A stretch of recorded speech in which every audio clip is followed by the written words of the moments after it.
Alright, old school NBA fans, self-research, NBA facts. Got another video for you. As always, thanks to anybody who watches my videos, subscribes to my channel. I really appreciate it. In this video here, I got a clip of Isiah Thomas. Now, we all know how much Isiah Thomas hates Jordan. He's jealous of Jordan. He always has been. He's trying to go on here and make some claims about Michael Jordan that are just outlandish. And the stuff that he says about LeBron James, he literally contradicts himself in the same clip.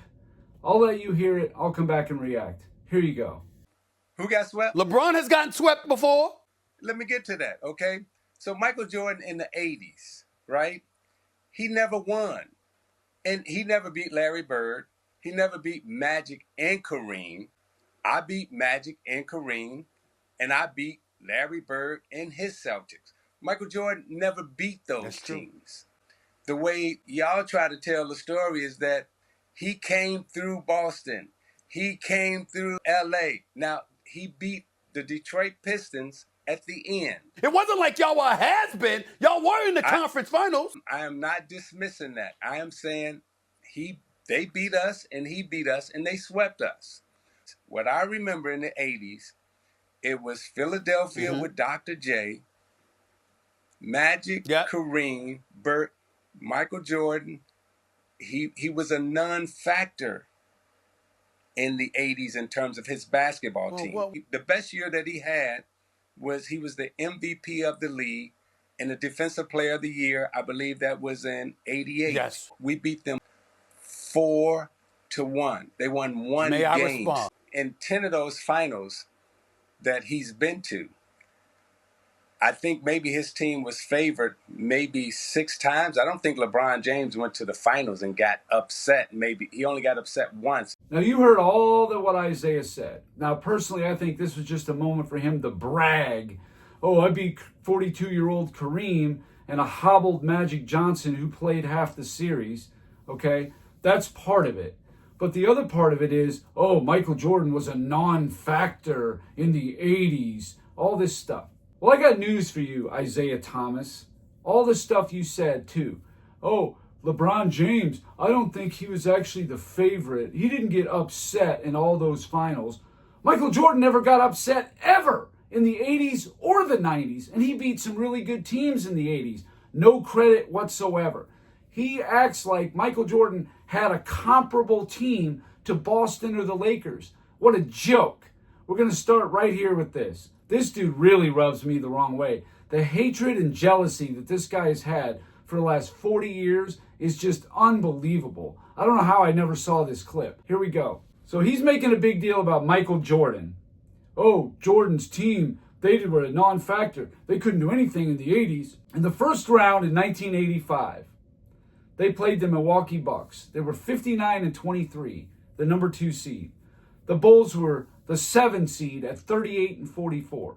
Milwaukee was 21 wins better than the Bulls were. Does that sound like comparable to you? What a joke. The next year, 1986, Boston 67-15, the best home record of all time, 50-1, counting the playoffs. The Bulls are 30-52. Now, a large part of that is because Jordan only started 7 games, played a total of 18 games. Boston was 37 wins better. Oh, they got swept. Not just lost, they got swept by Boston. They were a vastly inferior team, Isiah Thomas, and we're going to get to you and your team in just a moment. 1987, Boston's 59-23, again the number 1 seed, 39-2 at home this time. The Bulls are 40-42, the number 8 seed. Boston is 19 wins better than the Bulls. And if you want to say, well, why is Jordan's team under 500 to start with? Well, for one thing, because of the schedule. They had to play the East so much more than they played the West, unlike the schedule today. There wasn't 30 games of your 82 played in the other conference. And the East was the stronger conference. That's why these teams in the East in the 2000s and 2010s actually put together some pretty decent records because they could play the weak inferior teams so many times. It wasn't like that back in the mid-late 80s. But Isiah Thomas is not going to let you know that. Now, Isiah Thomas said that Michael Jordan couldn't win the 80s. He's a non-factor, right? Oh, LeBron James, he wasn't the favorite in those finals. He didn't get upset in all those finals. Okay. The Chicago Bulls odds in 1988. I was able to find 88 and 89. I was not able to find 85 through 87. But I doubt the Chicago Bulls under 500 were any kind of favorite playing against these much, much better teams. But anyway, as it sits, 1988 in the first round, the Bulls were favored minus 300. They won 3-2 in a best of 5. The Eastern Conference semifinals, Detroit was favored minus 240. They got beat 4-1. Sure. Oh, they only won one game. So what? They got beat. Detroit was the favorite. What more is there to know than that? In 1989, in the first round, Bulls are the 6th seed. Cleveland was favored minus 500. The Bulls won 3-2 in a best of 5. Cleveland was the number 1 net rated team in the NBA. In the Eastern Conference semifinals, the Knicks were favored by just about as much, minus 450. But the Bulls upset them, won 4-2. There's 2 upsets in a row. That's 3 playoff series that he won in the 80s, okay? That's not a factor. Now in the Eastern Conference Finals, still only the 6th seed, the Bulls, 47-win team. Detroit's a 63-win team. They're favored by minus 650. And yeah, the Bulls got beat 4-2. But in those 2 years, they won 3 series and lost 2. I'd say that's a factor, regardless of what Isiah Thomas says. But even still, up to that point, Michael Jordan, his first 5 seasons, had never played with an all-star. Never. Now let's look at old Isiah Thomas. He ain't going to want to talk about this. He'll brag about, oh, we beat Larry, or he says, I beat Larry Bird. I beat Kareem and Magic. Not just Magic by himself, but I beat 42-year-old Kareem. I got that on my resume. Is this guy kidding? And you beat Magic, he had a bad hamstring in the second game. You also lost to Magic and 41-year-old Kareem. But anyway, 1982, Isiah Thomas goes to Detroit. Now, is he on the same situation that Michael Jordan's on? Well, there's just really nobody on the team. One decent scorer in Orlando Woolridge. Well, let's take a look.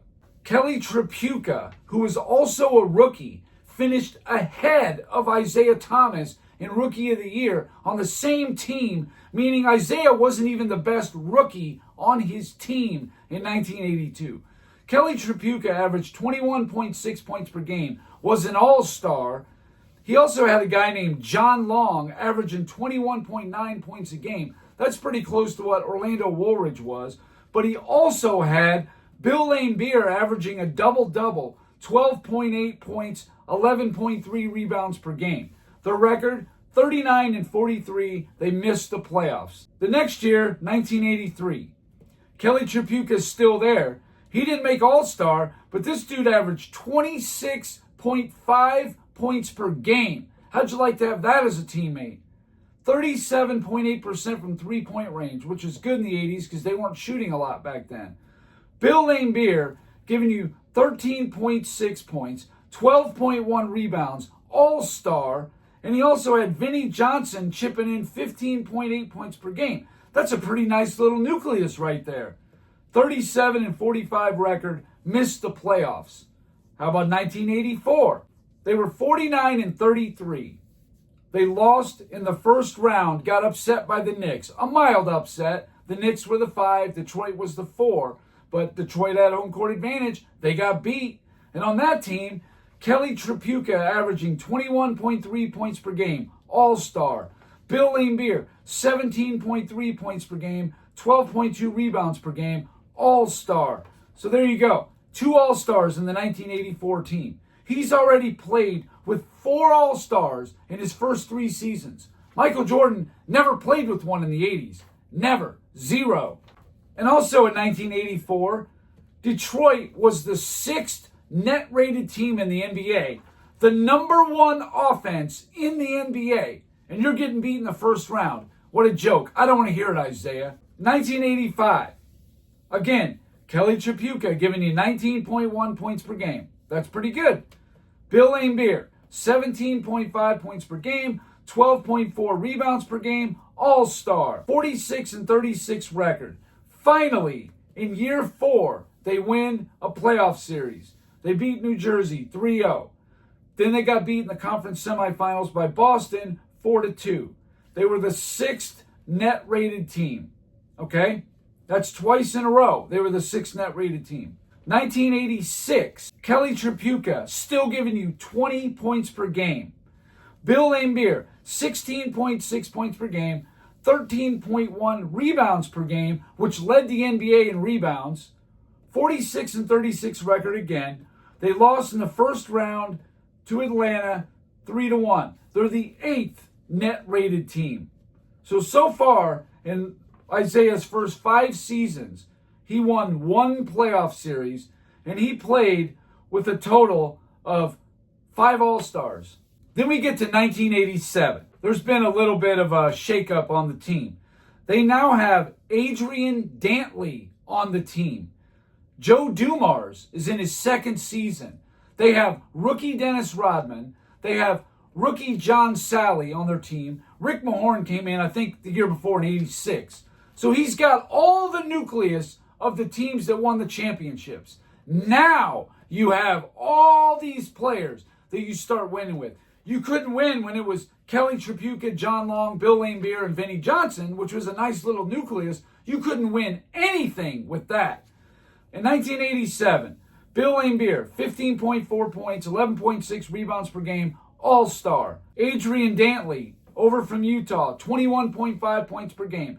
Vinnie Johnson, 15.7 points per game. They got a 52-30 record. They're, again, the 6th net-rated team. That's the 4th year in a row. They were a top 8 net-rated team.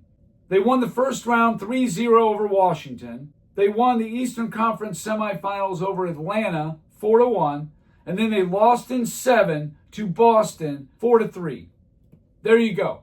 Isiah Thomas is acting like he had some rock-solid team and all this stuff. Isiah Thomas, and I might be in the minority by saying this, but people like Rob Parker and even Stephen A. Smith in that very clip with Isiah Thomas said he couldn't believe Isiah Thomas was number 27. Why? Yeah, he was a decent scorer. He's a pretty good player, but he couldn't affect winning even when he had all-stars. That's the thing people don't seem to understand. Michael Jordan did not have any all-star level players until 1990. That means in his first 7 seasons, he had 1 all-star. In his first 7 years. That includes 91, where he had no all-stars. And yeah, Pippen was all-star level. He was. But technically, he was not an all-star. Isiah Thomas had all-star after all-star after all-star. He even had 2 in 1 season 1 year just to get upset in the first round. What a joke. You're talking about Michael Jordan was a non-factor. He got to the conference finals in 89 as a 47-win 6 seed. That's a factor. He had no help. None. I've done videos on this before. Michael Jordan had average or below players until about 1989. Charles Oakley, on a scale of 1 to 10, was about a 6. That was the best player he ever played with. Orlando Woolridge, you might be able to say he was a 6 or even a 5. Yeah, he could score, but he was horrible defensively. The reason why the Bulls struggled so badly was the front court. It was an emphasis in the 80s when all these other good teams in the late 80s had great front courts. The Bulls didn't. They had garbage. Not until the maturation of Horace Grant, Scottie Pippen, the trade for Bill Cartwright, when that became his front court, that changed things, absolutely. Because now he had teammates that could compete with the other team's great front courts. Before that, he had Jawan Oldham. He had Dave Corzine. He had Brad Sellers. These are the types of players he had. Yeah, Charles Oakley wasn't too bad. Orlando Woolridge, yeah, they weren't bad. They were maybe average or a hair above it. But that's nothing compared to teams that had Kevin McHale, Larry Bird, Robert Parrish, Dr. J, Moses Malone, Charles Barkley. Those are the types of front courts you had to deal with in the East. Even like Atlanta, who had Dominique Wilkins, Kevin Willis, Tree Rollins, way better than what the Bulls had. Isiah Thomas is just a jealous fool. This guy is an idiot. Talking about, oh, LeBron, he didn't get upset in those finals, but no mention at all of Michael Jordan never getting upset ever in the 80s, the 90s, or any other time for that matter. It never happened. He had home court advantage. He won the series. Plain and simple. That's just not the same thing for old LeBron James. And even like the favorite or whatever, well, yeah, 2020 he was the favorite. 2013 they were the favorite. People may not understand this, but even before the finals, the Miami Heat were favored to win in 2013. They were favored to win in 2011. The preseason favorite was 2011 through 2016 and 2021. 7 preseasons, LeBron James was favored to win the championship. He got 4 of them. I don't understand why people just disregard everything else. And they act like competition is not a factor, Isiah Thomas including. Oh, Jordan never beat Larry Bird. He got swept. His team was under 500. Do you think your team back in 1982, when you were 39 and 43, even though you had 2 players scoring over 21 points a game, do you think you were going to beat Philly and Boston? Of course you weren't. No way. Those teams are just way too good in the 80s. You had to have a legit team. The only reason Detroit even won was because they had Adrian Dantley, then Mark Aguirre, with Rick Mahorn, Bill Laimbeer, James Edwards, all these players, Dennis Rodman in the front court. And they had a Hall of Fame backcourt with a really good 6th man in Vinnie Johnson. They went 8, 9, 10 deep. It's just ridiculous. The revisionist from the guy who was there. It's unbelievable. Jealous moron. So sick of you, Isiah. You waited so long for, oh yeah, LeBron. The media's building him up. Yes, that's the guy. He's the GOAT. What are we going to go with? Oh yeah, longevity. It's longevity. That's the case to be made now. What a joke. Of course he's going to say that about, oh yeah, longevity. It's either him or Kareem. Because he beat 42-year-old Kareem. Somehow that validates Isiah Thomas. Please. Like I was saying, I may be in the minority, but I don't think Isiah Thomas is a top 25 player. I just don't. I think even Michael Jordan overrates Isiah Thomas. You look at his numbers and how he did not affect winning. Not until the late 80s, and everybody says about, oh, Jordan couldn't win until he got Pippen and all that. No one can win by themselves with a journeyman team. I don't care who you are. Nobody in the history of the NBA has ever done it. But this weren't journeymen. He had all-stars. 6 all-stars in 5 years, Isiah Thomas, and you won 1 playoff series? Uninterested. Anyway, that's all I got for this video. Thank you guys for watching. If you liked it, please hit the like button. If you wouldn't mind sharing it, that would be great.